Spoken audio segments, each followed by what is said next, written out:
My name is Kevin. The moment you finally agree with someone who's been insulting you for years, they realize they've lost the power they thought those insults gave them. I'd been married to Veronica for 4 years when I finally told her I regretted marrying her too, and watched our marriage collapse in the wake of that simple truth spoken aloud. We met when I was 25 and she was 23. I was in real estate and she worked in hospitality management for a hotel chain. We'd met through a dating app, had good chemistry on our first few dates, and started seeing each other regularly. The relationship progressed normally. Dated for about 18 months before I proposed. She said yes enthusiastically. We planned a wedding, got married in a lovely ceremony with family and friends, and started our married life in a rented townhouse near downtown. The first year of marriage was decent, though we had disagreements over typical things like housework division and how to spend weekends. Nothing catastrophic. We were building a life together, figuring out how to be married, navigating the adjustments that come with merging two individual lives. But somewhere around the end of year 1, Veronica developed a pattern that became increasingly unbearable. She enjoyed publicly mocking me. It started small. We'd be with friends, and she'd make little jokes at my expense. About my job being boring. About my hobbies being childish. About my appearance, or my habits, or my family. Always delivered with a laugh. Always framed as playful teasing. The first few times, I laughed along. Figured it was just her sense of humor, that she didn't mean anything by it. That this was how she showed affection, through razzying and teasing. But it continued, and escalated. Every social gathering, every dinner with friends, every family event. She'd find ways to belittle me publicly. All delivered with that same playful tone. That same laugh suggested she was just kidding. That same expectation that I'd laugh along and not take it seriously. But the frequency and the edge behind the jokes made clear she wasn't really kidding. These weren't affectionate teases. They were disguised insults. Ways of expressing genuine resentment and contempt while maintaining plausible deniability. I tried addressing it. I pulled her aside one day and told her the jokes hurt, that I didn't appreciate being made fun of in front of our friends, and that public humiliation wasn't my love language. Veronica's response was always the same. She said it was just a joke, that I needed to lighten up, that everyone teases their spouse. She claimed I was being too sensitive, and if I couldn't handle some playful banter, I had bigger problems. She'd turn it around on me, make my hurt feelings the problem, not her behavior. Frame me as the one with the issue for not being able to take a joke. So I stopped bringing it up, stopped reacting visibly when she'd mock me publicly, just absorbed it silently, maintained a neutral expression, tried not to let her see that it bothered me. But the resentment built. Every joke felt like a small cut. Every instance of public humiliation added to a growing pile of evidence that my wife didn't actually respect me. By year 3 of our marriage, I'd essentially stopped engaging emotionally. I would attend social events, but participate minimally, sit quietly while Veronica entertained our friends, often at my expense, and nod and smile when expected, but otherwise checked out. Our home life reflected the dysfunction. We'd have surface-level conversations about logistics, who was grocery shopping, when bills were due, and whether we were visiting family that weekend. But no real emotional connection. No intimacy beyond mechanical obligation. No worms. I knew the marriage was failing. Knew that the constant disrespect was eroding whatever foundation we'd built. But I didn't know how to fix it. Every attempt to address it directly had been shut down with one justification or the other. So I just existed, went to work, came home, maintained basic household responsibilities, and avoided conflict, becoming smaller and quieter in my own marriage. Then, on a Friday evening, I'd had a particularly long work week, handling demanding clients, late-night complaints, and fixing problems. By Friday, I was exhausted, but also desperately needed some time away from the suffocation I felt at home. I reached out to some friends. We decided to meet up for drinks and dinner at a sports bar we used to frequent before I got married. I texted Veronica around 4 in the afternoon, told her I was meeting friends after work, would probably be home around 9 or 10. Just wanted a few hours to decompress. She read the message. I could see the read receipt, but didn't respond. I had a good evening with my friends. Just drinks, food, and watching basketball on the bar TVs. We were catching up on their lives, talking about work and relationships, and nothing particularly important. The kind of easy male friendship that requires no emotional labor. I checked my phone periodically. No messages from Veronica. Assumed that meant she was okay with me being out. I left the hangout around 8:30. Got home about 9, walking into our house feeling more relaxed due to the alcohol than I had in weeks. The living room lights were on, and I could hear voices as I opened the door. Veronica was sitting on the couch with her best friend.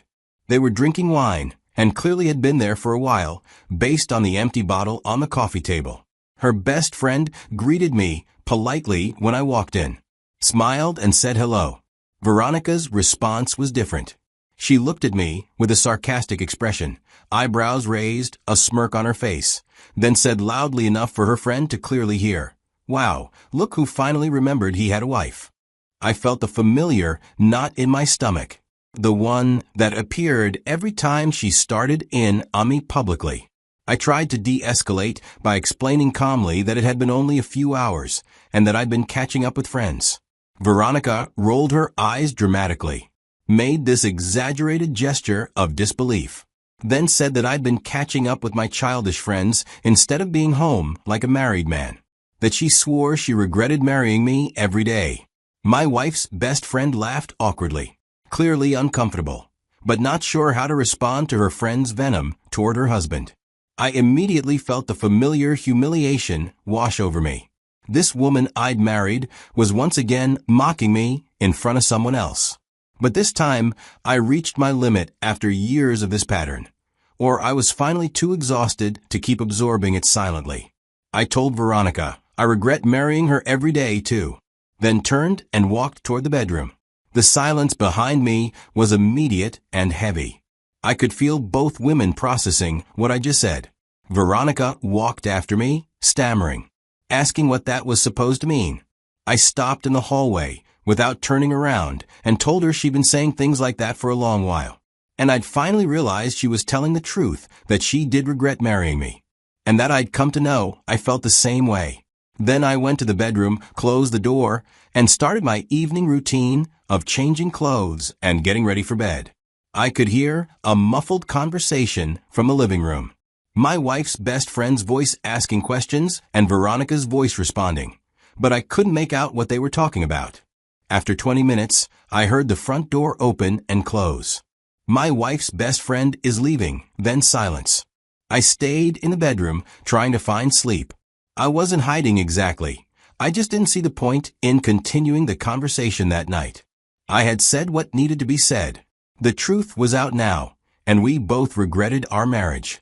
Eventually, I heard Veronica moving around the house, going to the kitchen, running water, and her footsteps in the hallway. But she didn't come to the bedroom. I went to sleep alone. Slept better than I had in a while, all thanks to the alcohol. The next morning, Veronica confronted me. I was making coffee in the kitchen when she came in, clearly having been awake for a while. She was angry. She started by saying I'd embarrassed and humiliated her in front of her best friend. The irony was so profound I almost laughed. She was upset about being embarrassed once, after years of constantly embarrassing me. I stayed calm as she went on and on. When she was done, I asked if she considered how I felt about being repeatedly mocked in front of friends and family, whether she'd ever thought about the humiliation she'd been inflicting on me. She tried deflecting, said those were jokes, and I knew she was kidding, that I was making a big deal out of nothing.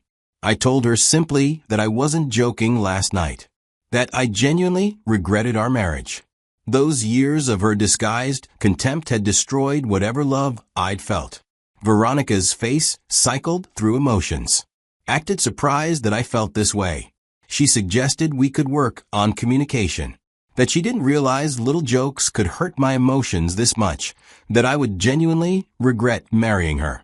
I told her I wasn't interested in her suggestions because over the years, her attitude has shown she has no respect for me. I added that respect is either present or it isn't, and hers clearly wasn't. She was angry that I didn't immediately agree to her suggestion, so she walked away, telling me I was being sensitive like a baby. This singular behavior proved my point about her. Over the following days, I stopped trying to engage with Veronica beyond basic conversation.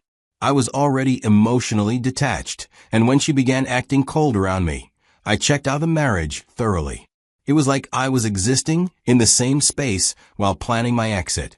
About 2 weeks after that Friday night, I consulted with a divorce attorney. During an appointment with the attorney and a discussion of the situation, he explained that Arizona was a no-fault community property state. We'd file for dissolution, divide assets 50-50, and be done within a few months if Veronica didn't contest. I authorized him to prepare paperwork. Wanted the marriage officially ended. Veronica was served with divorce papers about 3 weeks after our Cold War. A process server delivered them to her at work. She came home that evening furious, yelling before I'd even looked up from my laptop in the guest room. She demanded to know what I thought I was doing, whether I was seriously filing for divorce, because we had a little misunderstanding that couples go through. She called me a coward for not having the guts to work on our marriage. I stayed calm as she ranted on and on. When I had the opportunity to talk, I told her there was nothing to work on, that she'd spent years disrespecting me publicly, and I was done accepting it. She tried guilting me, said I was giving up too easily, that marriage was supposed to be forever, that I'd made vows. I pointed out that she'd violated those vows repeatedly by treating me with contempt, that you can't mock and belittle someone for years, then be shocked when they leave. She fired back, claiming she had suggested we get help. I told her that she is the one who needs help. When the guilt didn't work, Veronica shifted tactics, started threatening, said she'd take everything in the divorce, that I'd regret leaving her, that she'd make sure I lost as much as possible. I told her calmly that she could try, that we'd been married only 4 years, both worked and earned similar incomes, and had no children, that Arizona law would give us each about half of what we'd accumulated together, regardless of her threats. The legal process moved forward. Veronica hired an aggressive attorney who tried to maximize what she'd receive, argued for spousal support despite her earning a decent salary, wanted more than 50% of assets, claiming she'd contributed more to the marriage and would be losing out because I filed for the divorce. My lawyer countered with evidence that we'd both worked full-time throughout the marriage, both contributed financially, and both had similar earning histories, that no basis existed for deviation from the standard community property division. The divorce became contentious, court dates, mediation sessions, and discovery requests. Veronica is fighting for every dollar, every item, every possible advantage. The process took much longer than necessary because Veronica refused to settle reasonably. Finally reached an agreement that gave each of us roughly half of our joint assets. Our savings are divided equally. The house lease was in both names, and we let it expire without renewal. Neither of us wanted to stay there, and we split household items through negotiation. No spousal support. The marriage had been too short, and our incomes too similar. Just clean division and dissolution. The divorce was finalized after 2 years of back and forth. 4 years of marriage ended with legal documents and asset division. I moved into a 1-bedroom apartment near my work and started rebuilding my life as a single man. Meanwhile, Veronica apparently started spreading a narrative among mutual friends. I heard through people we both knew that she was telling everyone I'd embarrassed her publicly, then abandoned the marriage even though she had wanted us to work things out, that I cheated on her, complete fabrication, that I was a coward who couldn't handle a strong woman.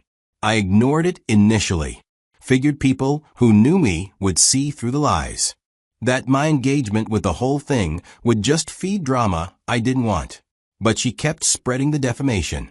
More elaborate stories about my supposed infidelity. Also claimed I'd been emotionally abusive with accusations that kept escalating. After about 3 months of this, I had my lawyer send her a cease and desist letter.